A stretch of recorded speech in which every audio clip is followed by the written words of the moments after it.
Bismillahirrahmanirrahim. Assalamualaikum warahmatullahi wabarakatuh. Ya, pada kesempatan kali ini saya akan menjelaskan terkait besaran dan satuan. Nah, ini kita lihat di sini ada sebuah gambar, yaitu di dalamnya saya kira pada sudah tahu semua, yaitu gambar gajah. Nah, tapi bagaimana cara mendeskripsikan bahwa itu adalah gajah? Nah, jadi kita disuruh mendeskripsikan bagaimana, apa sih kalau kita menyebut bahwa itu gajah seperti apa. Nah, untuk itu kita perlu ciri-ciri. Nah, seperti apa bahwa itu adalah gajah. Nah, itu adalah cara mendeskripsikan objek. Nah, jadi ini ya. Jadi besaran itu ada besaran non fisis dan besaran fisis. Nah, sekarang kita bahas besaran non fisis. Besaran non fisis atau besaran yang tidak terukur. Jadi sifatnya itu kita tidak perlu mengukur. Dan biasanya ini adalah kualitatif. Nah, contohnya di sini adalah emosi, kemudian kulit, kemudian warna dan lain sebagainya, itu adalah kualitatif. Karena tidak ada angka di situ dan tidak terukur. Kita hanya menjelaskan secara kualitatif. Nah, misalnya di sini, oh gajah warnanya apa? Coklat misalnya. Nah, kemudian kulitnya kasar. Nah, kita hanya bisa mendeskripsikan secara kualitatif. Nah, ini contohnya deskripsi dari gajah secara kualitatif, yaitu gadingnya. Gajah punya gading yang panjang. Nah, kemudian ketika kita lihat gambar di situ, lihat gambar di sini, nah ini ada gajah, kemudian di sini ada manusia atau orang. Nah, kalau kita lihat tingginya antara orang dan gajah, ini adalah pasti tinggi gajah. Nah, kita deskripsikan secara kualitatif bahwa gajah ini lebih tinggi dibanding manusia. Kemudian gajah mempunyai tenaga yang lebih kuat. Nah, kuatnya berapa? Nah, itu tidak disebutkan kalau di kualitatif. Nah, untuk selanjutnya, tadi ada besaran non fisis tak terukur, selanjutnya adalah besaran fisis. Nah, besaran fisis ini terukur. Nah, untuk itu deskripsinya itu kuantitatif. Nah, seperti ini ya, jadi diukur tingginya ini berapa. Kalau tadi kualitatif misalnya gajah itu tinggi, ya sudah, tapi nggak tahu berapa tingginya. Nah, kalau kuantitatif ini diukur. Nah, berapa sih tingginya? Nah, seperti itu. Nah, ini adalah hasil dari besaran fisis ya. Ini kuantitatif. Nah, ternyata setelah diukur, tinggi dari gajah adalah 2,5 meter. Masanya 4 ton dan panjangnya 5 meter. Nah, ini adalah deskripsi kuantitatif. Cirinya ada angka di sini dan ini tepat ya. Jadi hasil pengukuran. Nah, ini adalah kuantitatif. Jadi bedanya kalau kuantitatif itu harus diukur dulu dan harus ada besaran angkanya, sedangkan kalau kualitatif itu perspektif ya. Jadi warna kulitnya, bagaimana kondisi kulitnya dan lain sebagainya.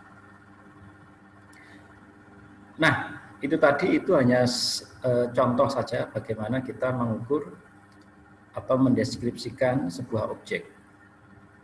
Nah, ini ada contoh lagi, ini adalah contoh emas ya. Jadi kita ingin tahu massa dari emas. Nah, dulu ini menggunakan timbangan. Nah, di sebelah sini adalah tempat emas, di sebelah sini adalah tempat anak timbangan. Pasti kita tahu bagaimana cara mengukurnya. Nah, pasti dibandingkan dengan anak timbangan. Kalau misalnya ini adalah timbangan yang lama ya, saya kira sudah pada tahu semua. Pasti di sebelah kanan, kalau ini anak timbangan, pasti kita sudah mempunyai standar. Massa standar yang digunakan di timbangan tersebut. Misalnya berapa gram, entah itu 50 gram, 100 gram, 1 kilogram, dan sebagainya. Dan itu sudah standar dari timbangan tersebut ketika beli sudah ada ya. Nah, itu adalah anak timbangan. Kemudian kita ingin mengukur emas. Misalnya yang kita butuhkan emasnya misalnya 5 gram. Otomatis di sebelah kanan ini di anak timbangan kita taruh massa standar yang besarnya 5 gram. Kemudian di sini kita taruh emas. Kalau misalnya sama-sama 5 gram berarti ini nanti akan setimbang ya, tidak berat sebelah. Nah, itu cara mengukur, contoh cara mengukur massa emas. Nah, jadi contohnya misalnya massa emas 5 kali massa anak timbangan. Nah, di sini berarti anak timbangannya tidak dalam bentuk gram, tapi mungkin beberapa anak timbangan gitu ya, sehingga di sini dikatakan 5 kali massa anak timbangan. Nah, ini adalah contoh pengukuran pengukuran kuantitatif ya, pengukuran dari massa emas. Oke, selanjutnya. Nah, panjang tali. Nah, kalau kita mempunyai sebuah tali, berapa sih panjang tali? Pasti nanti definisinya adalah dari ujung kiri sampai ujung kanan, atau dari ujung yang satu ke ujung yang lain. Nah, itu berapa panjangnya? Nah, bagaimana cara mengukur? Kalau kita tahu di masa yang dulu, sebelum ada alat ukur, nah, di kita sering dikenal ini menggunakan tangan ya. Cara mengukurnya menggunakan tangan. Nah, seperti pada gambar ini. Ini juga mengukur ya. Ini juga mengukur. Hanya saja tingkat kevalitannya ini lebih rendah dibanding kita menggunakan alat ukur seperti penggaris dan juga meteran ya. Nah, ini namanya jengkal. Nah, jengkal mungkin dulu pernah ketemu seperti ini. Nah, ini zaman dulu kalau belum ada alat ukur menggunakan jengkal ini ya. Nah, ini juga sudah merupakan pengukuran. Nah, misalnya panjang tali ini ketika menggunakan jengkal tangan, ini adalah 2 kali jengkal tangan. Kanan dan kiri ternyata 2 kali. Nah, ini adalah panjang talinya adalah 2 jengkal. Nah, satuannya adalah jengkal. Ya. Nah, ini juga termasuk pengukuran. Nah, sekarang kita berlanjut ke yang lain. Kalau ini tadi kita membahas terkait dengan bagaimana cara mengukur tali, sekarang kita ke yang lain. Misalnya kita menghitung laju, ya. Laju atau kecepatan dari sebuah benda.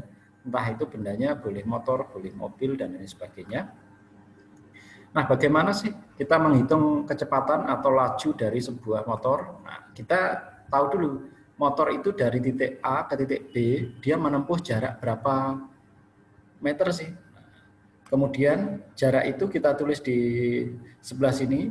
Nah, ini dalam satuan meter, misalnya 500 meter. Kemudian waktu tempuhnya, mulai dari dia start sampai dia akhir di titik A sampai titik B, dari 0 sampai 500 meter, itu berapa waktunya? Misalnya 10 second. Nah, untuk menghitung kecepatannya, berarti jarak yang ditempuh tadi dibagi dengan waktu tempuhnya. Nah, ini catatan di sini, kecepatan ini harus konstan ya. Jadi misalnya 60 atau 60 km per jam harus konstan mulai dari titik A ke titik B. Ini juga termasuk bagaimana cara mencari besaran ya, atau mengukur. Jadi kalau yang ini tadi langsung, yang ini tidak langsung tapi menggunakan rumus ya.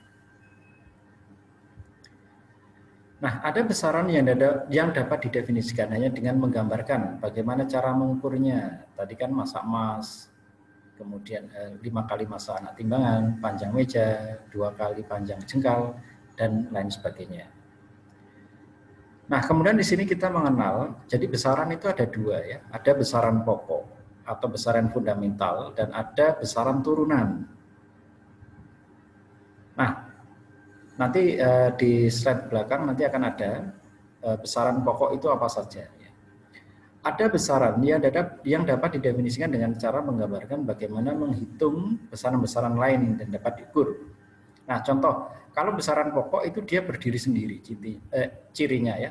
Contohnya massa, kemudian waktu, kemudian suhu, dan lain sebagainya. Dia berdiri sendiri, tidak bergantung pada besaran lain. Itu ciri dari besaran pokok.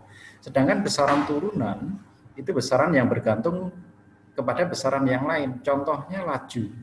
Laju ini ya, laju ini adalah besaran yang bergantung pada besaran jarak dan besaran waktu.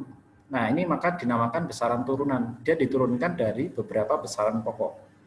Ya, jadi kalau besaran pokok dia berdiri sendiri. Massa ya berarti berapa gram, berapa kilogram, nah itu massa. Kemudian waktu, berapa second, nah itu waktu. Nah, itu ya, kalau besaran turunan dia berarti terdiri dari beberapa besaran pokok. Diturunkan dari besaran pokok. Nah, seperti itu. Nah, ini adalah contoh besaran dan satuan yang digunakan dalam SI. Di sini adalah sistem internasional ya. Yang ini standar secara internasional. Nah, ini adalah contoh dari besaran pokok. Jadi besaran pokok secara internasional itu ada 7 ya kurang lebih. Yang pertama itu adalah massa. Nah, kalau kita mengikuti sistem internasional ini atau SI ini, massa itu satuannya secara sistem internasional itu adalah kilogram. Ya, jadi bukan gram, tapi kilogram. Panjang itu adalah meter. sistem internasionalnya bahwa satuan dari panjang adalah meter. Sedangkan waktu itu detik atau sekon. Nah, biasanya lambangnya adalah S kecil. Kemudian arus listrik itu standar internasionalnya satuannya adalah ampere. Ini A besar. Kemudian temperatur itu Kelvin. Nah, ini bukan Celsius ya. Cuma kita sering kita pakai dalam keseharian itu adalah Celsius. Tetapi secara sistem internasional, nah, temperatur satuannya itu adalah Kelvin. Kemudian jumlah zat ini adalah mol. Kemudian intensitas cahaya adalah kandela. Nah, ini semua adalah besaran pokok ya, yang dia berdiri sendiri. Nah, ini tolong diingat-ingat antara besaran dan satuan. Nah, semuanya satuannya ini adalah secara sistem internasional. Dalam sistem internasional ini adalah satuannya seperti ini. Nah, kemudian nanti bisa saja dikonversi ke yang lain, misalnya kilogram menjadi gram, meter menjadi sentimeter, atau milimeter, second menjadi menit atau jam, dan lain sebagainya. Nah, itu nanti bisa dikonversi ke situ. Tetapi secara sistem internasional satuannya seperti ini. Nah, mungkin cukup sekian, yaitu penjelasan terkait dengan besaran dan satuan. Oke, mungkin kita akan jumpa lagi di kesempatan selanjutnya.